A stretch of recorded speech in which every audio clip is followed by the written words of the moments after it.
Students, welcome to the online platform of एमर्स online classes. तो जैसे कि आप सभी जानते हैं कि हम लोग जो है अभी आज की क्लास में स्पेशली हम लोग क्या करने वाले हैं, तो आपका एक प्रमेय 8.9 है जिसको हम क्या कहते हैं, मध्य बिंदु प्रमेय कहते हैं। ठीक है, और ये मध्य बिंदु प्रमेय जो है ना बहुत ही इंपॉर्टेंट है, बहुत ही जरूरी है, क्योंकि आपके एग्जाम में, आपके बोर्ड परीक्षा में जो है ना बार बार जो है ये क्वेश्चन जो है, ये प्रॉब्लम जो है, ये आपका प्रमेय जो है ना प्रमेय 8.9 जिसको हम कहते हैं क्या, मध्य बिंदु प्रमेय जो है ये काफी इंपॉर्टेंट है। और अगर आपने मध्य बिंदु प्रमेय को सिद्ध कर लिया, आपने मध्य बिंदु प्रमेय को अगर समझ लिया, तो प्रश्नावली 8.2 को आपको करने में कहीं से कोई दिक्कत नहीं होगी। ठीक है, तो सबसे पहले हम क्या करते हैं ना कि आपका जो मध्य बिंदु प्रमेय क्या कहता है उसको हम पहले लिख लेते हैं और फिर देखते हैं कि उसको हम प्रूफ कैसे करते हैं। ठीक है, तो आपका जो मध्य बिंदु प्रमेय है, जैसे कि बोर्ड पर लिखा हुआ है, जो आपका मध्य बिंदु प्रमेय है इसको सिद्ध करना है, प्रमेय 8.9 है।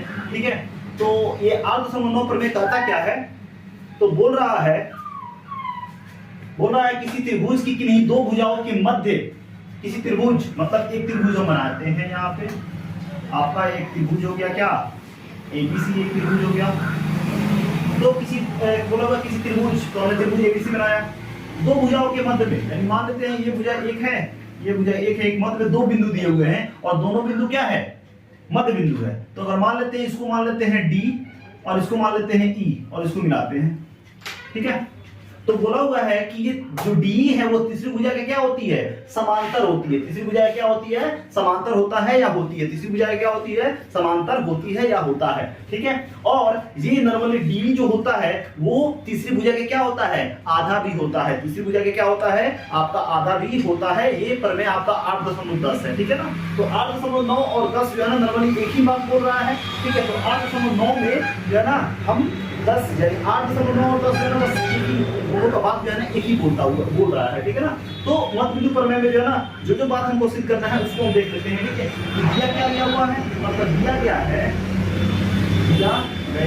है एबीसी एक त्रिभुज है। एबीसी क्या है, एक त्रिभुज है। ठीक है, और क्या बोला हुआ है, डी एबी का मध्य बिंदु है, मध्य बिंदु है। एबी का क्या है, मध्य बिंदु है। और हम जानते हैं कि मध्य बिंदु जो होता है वो किसी भी रेखा को दो बराबर भागों में क्या करता है, विभाजित करता है। ठीक है, मध्य बिंदु है। और आपका जो ई है, ई जो है वो एसी का मध्य बिंदु है। क्या है, मध्य बिंदु है। ठीक है, तो सिद्ध करना है, क्या सिद्ध करना है कि जो आपका डी है, हमको ये सिद्ध करना है कि जो आपका डी है वो समांतर है किसके, बीसी के, और जो आपका डी है वो आधा होता है किसके, बीसी के। यही है क्या आपका मध्य बिंदु प्रमेय, और इसी को क्या करना है, हमको सिद्ध करना है। कोई दिक्कत, तो अब इसको सिद्ध करने के लिए पहले करेंगे क्या, यहाँ पे रचना हम करेंगे। क्या करेंगे, रचना करेंगे। ठीक है, कोई दिक्कत नहीं समझ में आ रहा। अब हमने क्या किया, CF समांतर AB बनाया, CF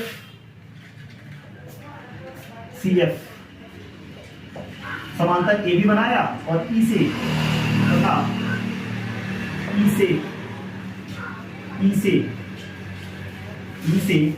F को मिलाया, E से F को मिलाया। इस E से जो है ना हमने F को क्या कर दिया, मिला दिया। ठीक है, समझ आ रहा है। हमने क्या किया है,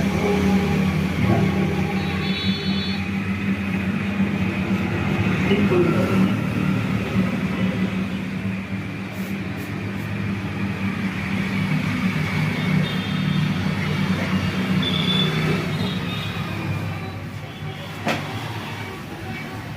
ठीक है, हमने इसे F को मिला दिया। ठीक है ना, कोई दिक्कत नहीं है। CF पैरेलल हमने AB बनाया और इसे F को हमने क्या कर दिया, मिला दिया। ठीक है, कोई दिक्कत नहीं है। अब यहाँ पे देखेंगे क्या आपका प्रमाण में आपको यहाँ पे दो त्रिभुज दिख रहे हैं यहाँ पे दो त्रिभुज। कौन त्रिभुज, आपका ADE तथा त्रिभुज कौन, आपका CEF में इनको क्या करना है, समांतर सिद्ध करना है। ठीक है, तो अगर इसको हम मान लीजिए, इसको मान लीजिए 2, तो यहाँ पे लिखेंगे एंगल एक और एक को दो के इक्वल होगा, क्यों? आपका सम्मुख कोण से, सम्मुख कोण से। कोई दिक्कत नहीं है, समझ में आ रहा है? और आप जानते हैं कि अगर एडी सीएफ के समांतर है और एसी अगर तिर्यक रेखा है, तो यहाँ पे अगर इसको मान ले 3 और इसको मान ले क्या आपका 4, तो हम कहेंगे कोण 3 इक्वल होगा कोण 4 के। और जैसे अंतर कोण, जैसे अंतर एकांतर कोण। और आप जानते हैं कि अगर P की जगह अगर 1 बिंदु है तो हम कहेंगे, यहाँ पे लिख सकते हैं कि आपका जो AE होगा, क्या होगा? आपका जो AE होगा वो बराबर होगा किसके? CE के। और कैसे? यहाँ पे लिख देंगे कि AC का, है ना, जो है AC का मध्य बिंदु है, जो है वो AC का मध्य बिंदु है। ये क्या है? AC का मध्य बिंदु है, इसीलिए तो इस तरह से हम लिख सकते हैं क्या? कोण भुजा कोण। तो हम लिख सकते हैं इसीलिए त्रिभुज आपका ADE सर्वांगसम हो गया त्रिभुज किसके? CEF के। और कैसे? साइड एंगल सर्वांग समता से ये क्या हो गया? आपका कॉन्ग्रुएंट हो गया, मतलब सर्वांगसम यहाँ पे हो गए। तो अगर सर्वांगसम हो गया तो हम कह सकते हैं DE जो होगा वो EF के इक्वल होगा। इसलिए DE जो होगा वो इक्वल होगा किसके? DE जो होगा वो इक्वल होगा EF के। जैसे आपका है कि नहीं? इतना में कोई दिक्कत नहीं बताइए। और आपका जो AD होगा वो भी CF के इक्वल होगा। यहाँ पे लिख सकते हैं AD जो होगा वो इक्वल होगा किसके? CF के। कैसे? CPCT से। कैसे? CPCT से। इतना में कहीं से कोई दिक्कत नहीं बताइए। बात समझ में आ रहा है? ठीक है, चलिए। तो AD उसके बाद यहाँ पे लिखेंगे, इतना में कहीं से कोई दिक्कत है नहीं। चलिए, लेकिन यहाँ पे लिखेंगे, लेकिन जो आपका AD है, लेकिन जो आपका AD है वो BD के भी क्या होगा? इक्वल होगा। यहाँ पे लिखें लेकिन AD इक्वल होगा किसके? BD के। क्यों?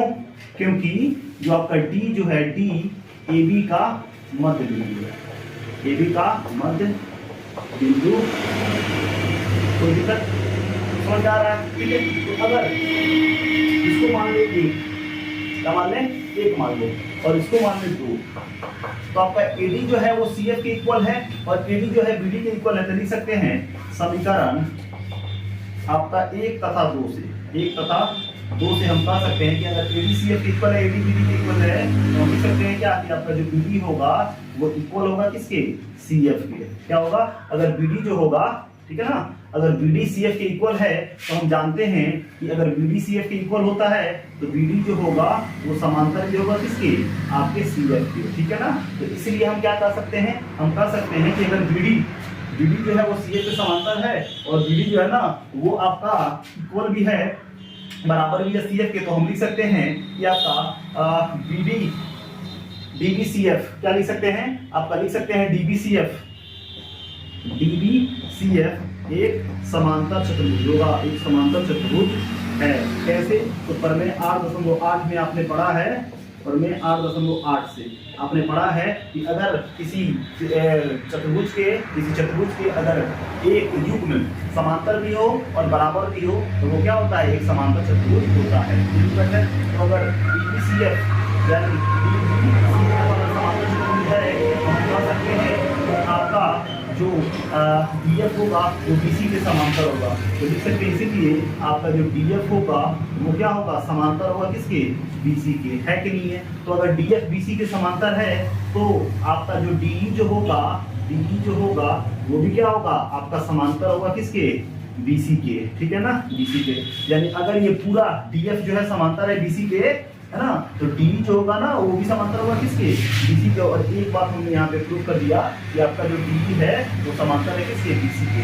अब दूसरा चीज हमको देखना है, जो DE जो है ना वो आधा होता है किसके? BC के। कैसे हमको इसको देखना है? तो नॉर्मली यही बात हम लिखेंगे, कौन वाला? जो आपका DF जो है वो यहाँ पे लिखेंगे, इसको मान लेते हैं 3, तो लिखते हैं समीकरण 3 से, समीकरण 3 में, तो समीकरण 3 को लिखिए। तो आपका DF जो है वो समांतर है किसके? BC के। तो हम लिख सकते हैं क्या कि आपका जो DF होगा वो बराबर भी होगा किसके? BC के।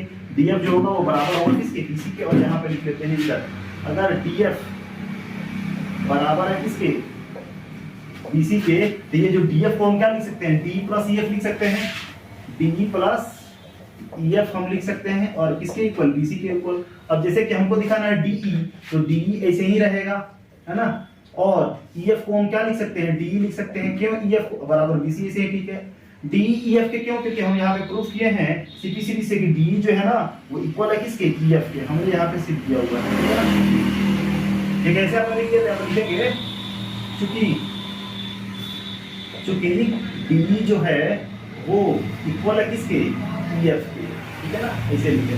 तो DE कितना हो जाएगा, 2 DE हो जाएगा, और बराबर में आपका क्या हो गया, BC हो जाएगा। ये गुना में इधर जाएगा तो भाग में, तो DE बराबर कितना हो जाएगा, आधा, हाफ हो जाएगा किसके, BC के। तो ये भी हमको प्रूफ करना था कि जो DE जो है ना वो आधा है किसके, BC के। और ये हो गया सिद्ध, ये यहाँ पे सिद्ध हो गया, और यहाँ भी हमने क्या कर दिया, सिद्ध कर दिया, सिद्ध हुआ।